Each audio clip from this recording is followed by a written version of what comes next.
Bakının mərkəzində yerləşən 133 yaşlı tarixi bina baxımsızlıqdan əziyyət çəkir. Yasamal rayonunun Bayır şəhər kimi tanınan ərazisində Dilarə Əliyeva 141 ünvanında yerləşən binanın sakini adının açıqlanmaması şərti ilə Toplum TV-yə deyir ki, binanın təcili restavrasiyaya ehtiyacı var. Güclü külək və yağışlar isə binanın uçma təhlükəsini artırır. Keçən dəfə qonşunun eyvanı uçub, pilləkənlər uçub tökülür.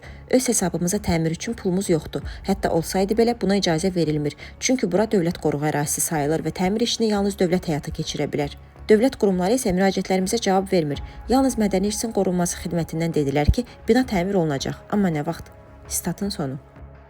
Sakinlər deyir ki, binanın qəzalı vəziyyətə gəlib çıxmasına səbəb bir neçə il əvvəl düz yaxınlığında çoxmərtəbəli binanın tikintisinə başlanılması olub. Yalnız məhkəmə sakinlərin xeyrinə qərar verdikdən sonra tikinti dayandırılıb, lakin fəsadları özünü büruzə verməyə davam edib. Memar Abdul Hüseynov deyir ki, bu cür çoxmərtəbəli binanın tikintisindən əvvəl tarixi evlərin yerləşdiyi torpaqda və bünövrədə gücləndirmə işləri aparılmalı idi. Təəssüf edici haldır ki, şəhərin rəhbərliyi buna icazə verir və bu formada bunun icrasına icazə verir və faktiki o tikinti, yeni tikinti tarixi abidəni, yəni qəzalı vəziyyətə salır. Ona görə ki, orada bünövrələr müxtəlif səviyyədədir. Yeni tikilən binanın və mövcud binanın ümumiyyətlə, yəni belə qəzalı vəziyyətə salınması, onun gətirilməsi, o yanındakı binanın tikilməsidir.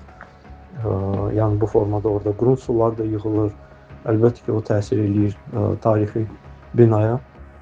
Ali Məhkəmə də 2020-ci ilin fevralında çıxardığı qərarda Ədliyyə Nazirliyinin ekspertiza rəyini istinad edərək göstərib ki, hündürmərtəbəli binanın inşası zamanı yaranan silkələnmələr və torpaq qatının sürüşməsi tarixi evlərdəki zədələrin əmələ gəlməsinə səbəb ola bilər.